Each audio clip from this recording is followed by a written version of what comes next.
Hello, my friend. Time for our meeting this Wednesday, August 20th. On August 20th, in 1990, President Fernando Collor de Mello, finally, by decree, authorized businesses to open on Sundays. It had been prohibited by the Brazilian government for 41 years.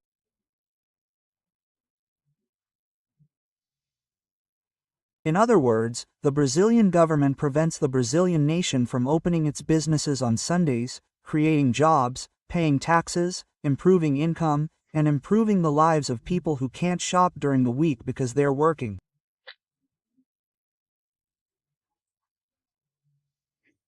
Crazy. The government interferes in people's lives, and the government is there to make their lives easier, to receive taxes for this, so that we can have a better life, with security, infrastructure, clean water, basic sanitation, roads, and a functioning justice system. That's what the government is for. It's not to disrupt people's lives. It's incredible how tied we are here, and how people live untethered and supported by the government in the United States, for example. That's why so many Brazilians want to live there, even though they don't have labor justice, formal employment contracts, or anything like that, stability, a whole host of other things. They pay less taxes, have more security, better health care, beautiful, clean streets and cities, and everything is organized. Well, remember to sign up. We're getting there. We'll reach a total of 10 million, adding up the X, the Instagram, and YouTube here, right? Let's go ahead, then. Don't forget, remember to sign up and at the end, like or dislike.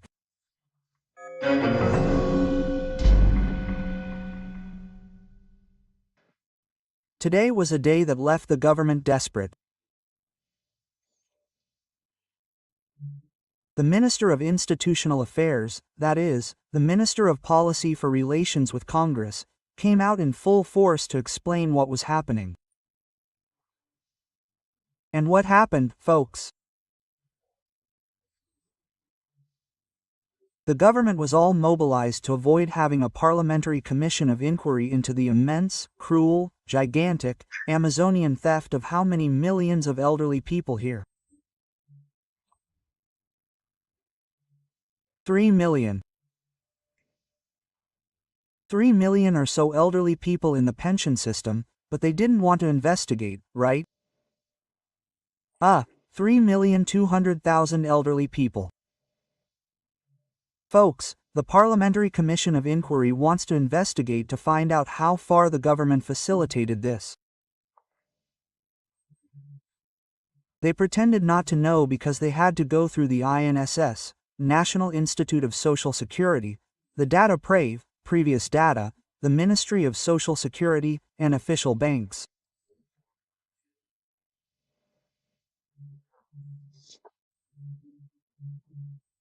It's impossible that everyone was blind, deaf, and mute while they were taking the money from retired elderly people and their dependents, right, from the Social Security system.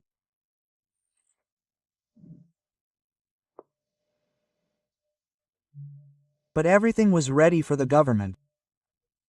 Well, there's no way to stop a CPMI, Commission of Inquiry, a Joint Parliamentary Commission of Inquiry, right?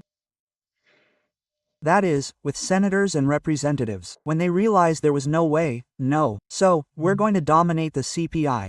Lula spoke with Alcol Columbri. Columbri appointed Omar Aziz, a senator from Bahia, to be the CPI chairman.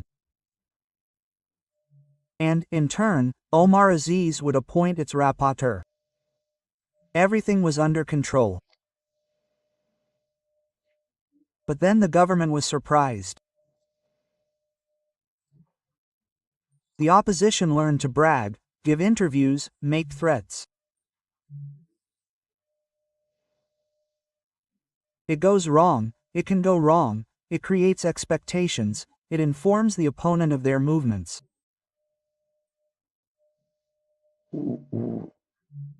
So, Sostin Cavalcante, leader of the place, and Rogerio Marinho in the Senate worked silently all night. No one suspected that the opposition was mobilizing its troops. That night, at the time of the vote, they won the vote.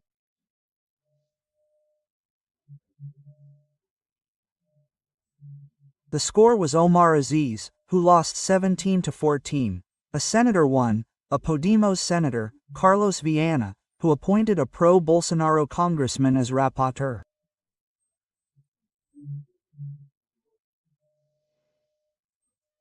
That's what the investigation report says. Alfredo Gaspar, of União Brazil, the government was desperate.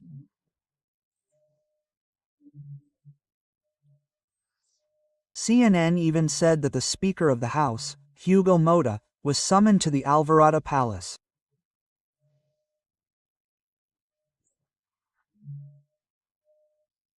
I think journalists need to be taught that a President of the Republic can't summon a Speaker of the House. He can invite, politely ask the Speaker of the House to come there for a conversation, right? The President of the Republic doesn't have that power over the Speaker of the House, or over any congressman. He has this power over his ministers, who are his assistants, his secretaries. No, I'm even surprised that a senator and a representative would give up their mandate to be the president's secretary. I've always been surprised by that. So, Aziz lost, blaming leader Randolfo Rodriguez. He said Randolfo arrived late to the vote. Of course, Randolfo was already there, we already won. Neither did Assista. We already won, and then we already lost, right? He lost. He lost. But it wasn't the government's only defeat that day. The government was allied with the Supreme Court. Voting isn't possible without proof of voting. Let's trust. We must trust. There's even a law that prohibits the electronic voting machine from being questioned.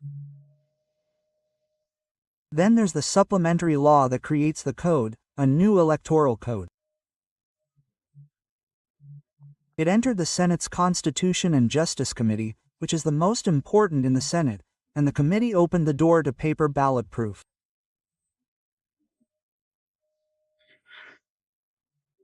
The amendment was approved 14-12.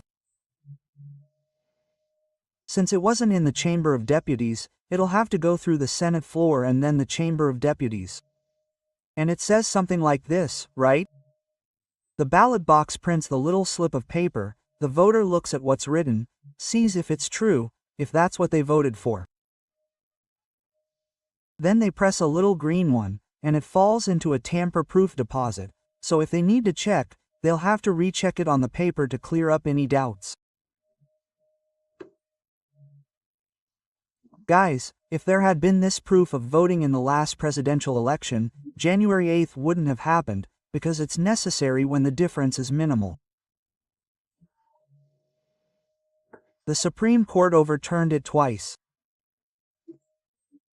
This was approved by the National Congress in 2009 and has no political party. Well, it was Roberto Requião, well, MDB, it was PDT, Brazola Neto, even Flavio Dino has been there, hey, he's signed one of these amendments. And Bolsonaro's last one, in 2015. Dilma vetoed it, but she vetoed it for the following reason. She doesn't have the money to build the printers. And then Congress overturned the veto. And then a Supreme Court justice issued an injunction overturning the veto. One Supreme Court justice was worth more than, I think, 68%, 70% of the representatives and senators. Then 8 Supreme Court justices upheld this injunction. The Supreme Court doesn't want it, I don't know why. I mean, the Supreme Court is creating problems because it's written in Article 37 of the Constitution that all administrative acts must be publicized. Vote counting is an administrative act. The people have to understand how a European court ruled, look, this thing, this electronic vote count, no, because the voter has to understand how their vote is counted.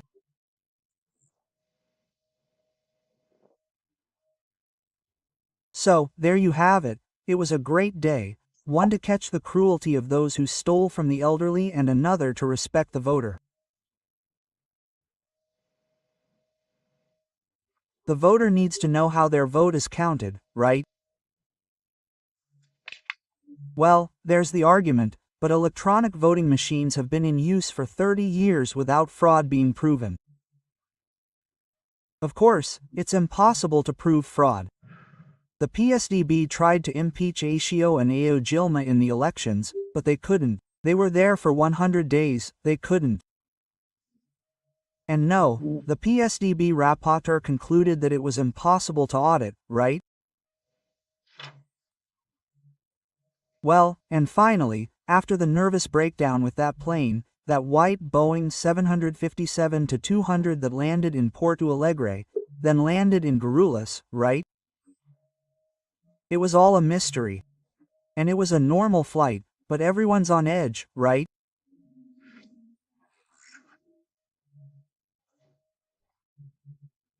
Well, and then I wanted to tell you and show you why a 4-engine Boeing freighter, a C-17 Globemaster III, passed over my airspace, taking off and gaining altitude, right?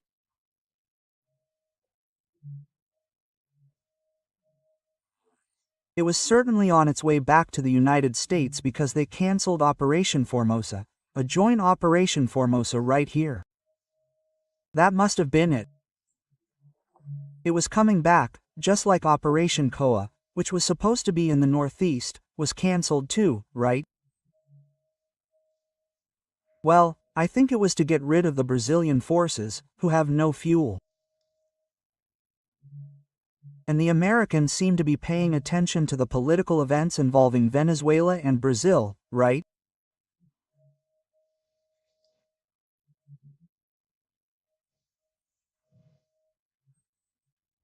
I saw 3 of these planes in the desert in Tunisia at that time, June 2002, very close to Libya, to Gaddafi.